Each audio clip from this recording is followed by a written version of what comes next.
Emma, une serveuse de campagne, est tombée amoureuse de Reynolds, un designer de génie londonien. Mais ce bourreau de travail froid n'avait pas du tout besoin d'elle. Désespérée, Emma a cueilli des champignons vénéneux, les a réduits en poudre et les a discrètement versés dans son thé. Peu de temps après, comme prévu, son petit ami est tombé subitement malade, a dit Reynolds ce jour-là, délirant de fièvre. Il a vu sa mère qui lui manquait tant.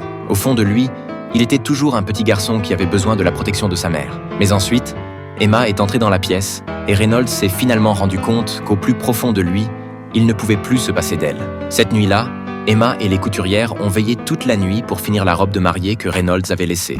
Le lendemain, quand Reynolds a vu la robe réparée et Emma endormie, il lui a exprimé son amour pour la première fois. Il a commencé à craindre la solitude et la vieillesse. « Emma, veux-tu m'épouser ?» Ils se sont vite mariés et elle est devenue une dame de la haute société. Cependant, après une brève période de douceur, Reynolds a réalisé qu'Emma mangeait toujours de manière grossière et faisait constamment des bruits stridents. Mais maintenant, il ne pouvait que les supporter. Le plus effrayant, c'est qu'il a commencé à être influencé par les émotions d'Emma. En la voyant bavarder avec d'autres hommes, il a même ressenti de la jalousie. Le soir du Nouvel An, Emma voulait aller au bal du centre-ville.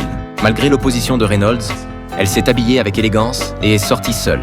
Mais pour une raison quelconque, Reynolds n'arrivait plus à se concentrer et faisait les 100 pas chez lui, anxieux. Peu à peu, Reynolds a perdu le contrôle de ses émotions. L'inspiration qu'il avait autrefois en tant que génie s'est progressivement estompée et plusieurs clients importants ne venaient moins plus. Can't work, I can't concentrate. I have no confidence.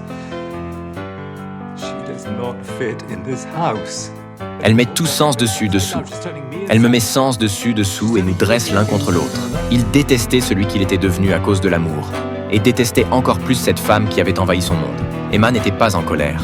Elle avait depuis longtemps appris une autre façon de briser la résistance de Reynolds. Elle a fait bouillir un chaudron plein de champignons vénéneux avec de la crème. Reynolds, assis dans un coin, a reconnu l'odeur particulière. Il savait que c'était la cause de sa maladie.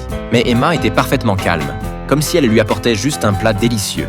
En une seconde, Reynolds a fait son choix. Sous le regard fixe d'Emma, il a mâché avec soin. Emma a finalement cessé de dissimuler. « Je te veux à l'article de la mort, impuissant, faible. » Reynolds a fini par avaler les champignons. « Embrasse-moi avant que je ne tombe malade, mon amour. » L'un était dominant et distant, mais le manque d'amour maternel l'avait rendu faible et avide d'être contrôlé. L'autre semblait soumise, mais brisait les règles et utilisait tous les moyens pour le posséder. Il ne saurait jamais aimer correctement, mais il s'était trouvé,